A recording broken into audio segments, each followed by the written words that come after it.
Hello, welcome. So I am in my dungeon, if you will, in my basement. Been doing some math and figuring out um, the travel journey and the timeline. Does it all work out from the time the lawless one revealed, August 14th of 8066, to the time Peter wrote down. He now knows who the lawless one was. He had been in Jerusalem at the time. He writes First Peter, basically hinting at him it's time to go for the gatherings. Keep in mind, he could not like explicitly spell it out. Time to go to gathering. They held it quietly. So, so this is the software I used. I used Orbis. Alrighty, so I've been doing some calculations and getting some number of days, certain number of days per journey to see if it all works out, and it all panned out. Uh, I'll let you decide.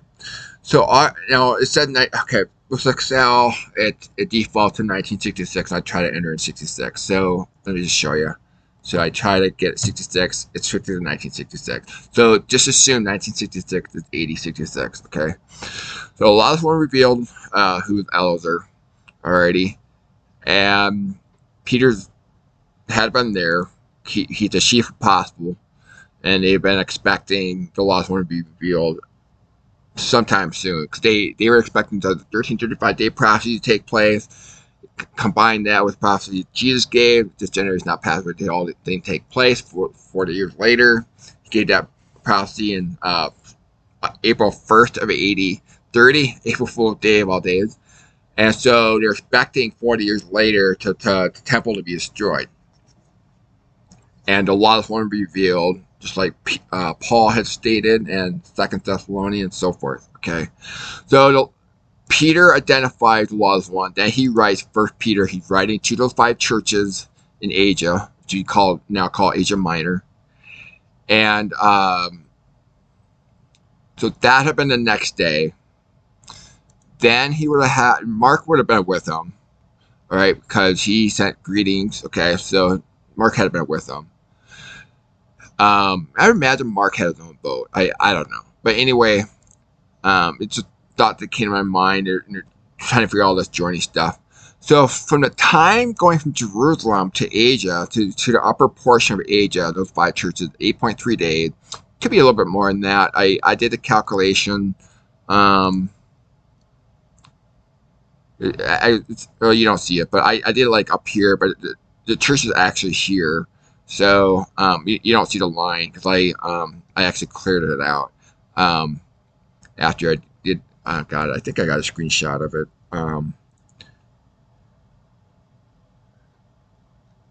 Uh, Shoot, I don't.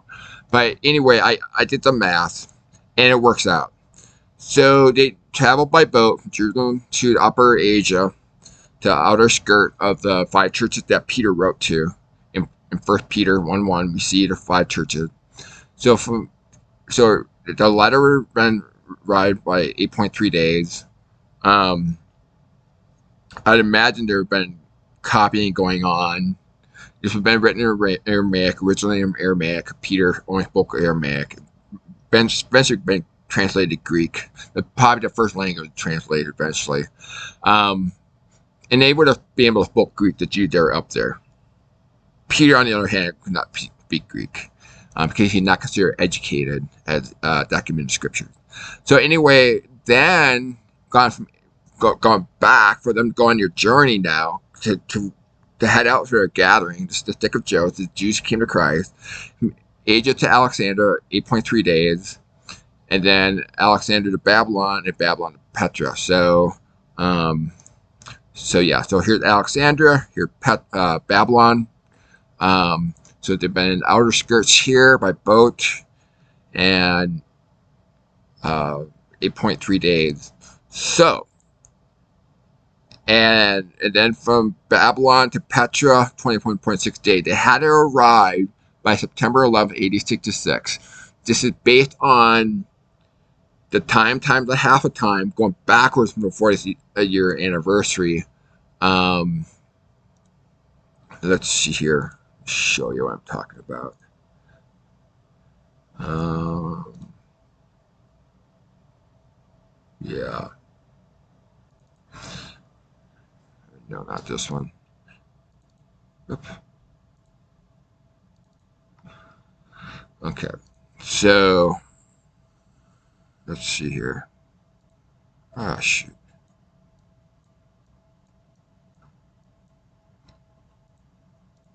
Okay. So here's the 4th anniversary of Christ of the Passover. So you had time, half a time based on, oh boy. Actually, let me go to that simplified chart. I think I clear what verses I used there.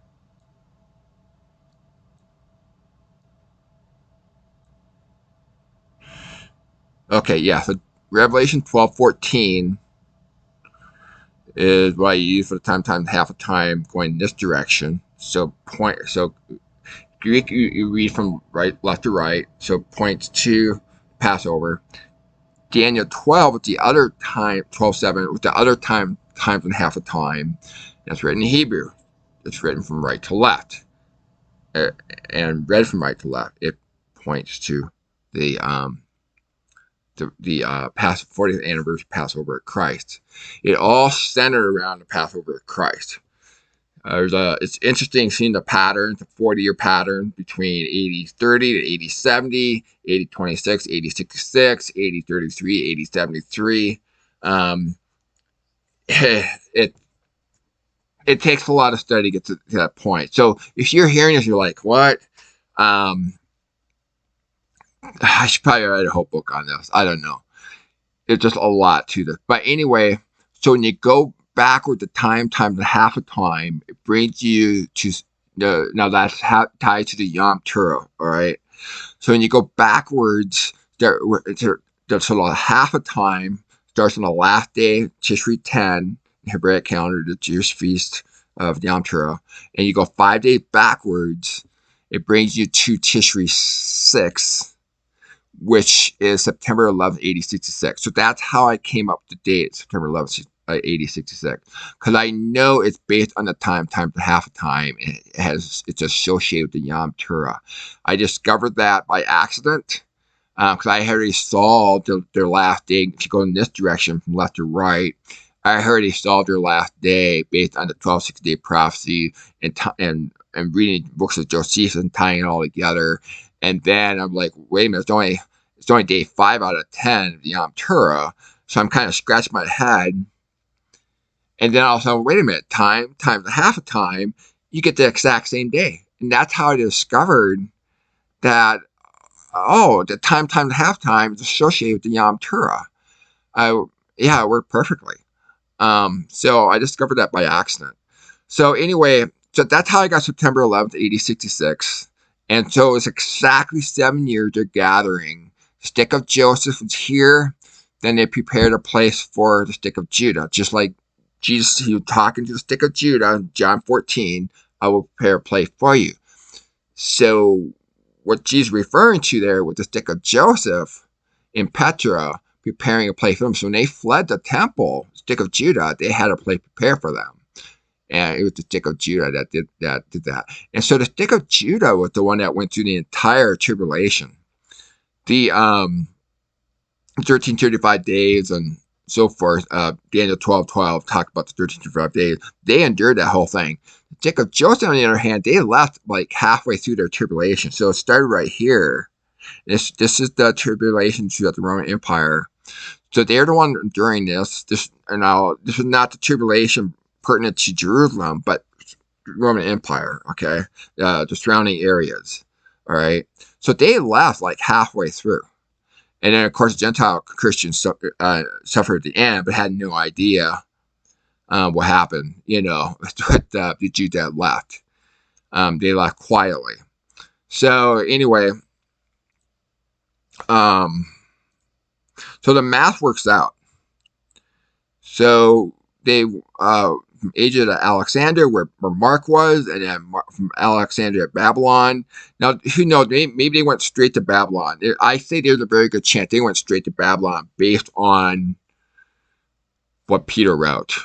Babylon. He didn't say Alexandria, where Mark would have been. So chances are they would have gone straight to Babylon. And at this time, the Roman army was not attacking the temple yet, destroying the temple. The tribulations going on at the time were more land persecution. So they had plenty of freedom to go enter in any waterway they wanted to. It could be this one, this one, any of these waterways, and it was funneled to where Peter was, Babylon. And then Peter would have escorted them. And I put, I had the calculation going all the way up here and then down, but I realized it's actually, 3 days usually get here. I mean, it's easy 3 days. So what I had, the calculations actually pushing it to the limit, more than 3 days, whatever. But it's an easy 3 days to get there by boat.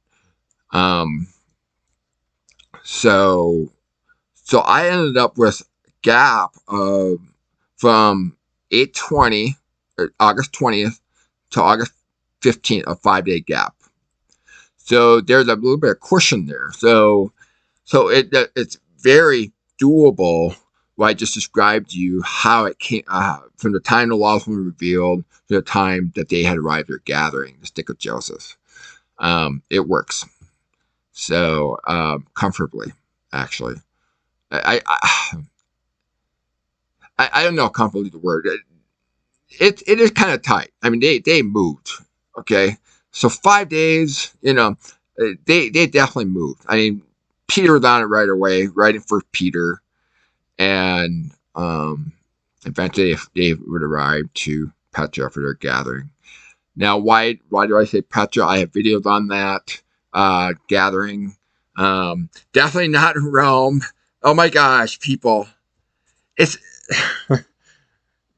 Babylon's not Rome. Okay? It was not on the map of Rome.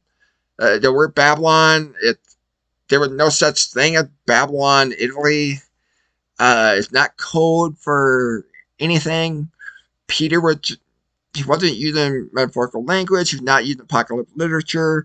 On the other hand, John was in the Book of Revelation. So there are two different Babylon. There's one just plain Jane Babylon that the five churches was easily understood, figured out which Babylon he's talking.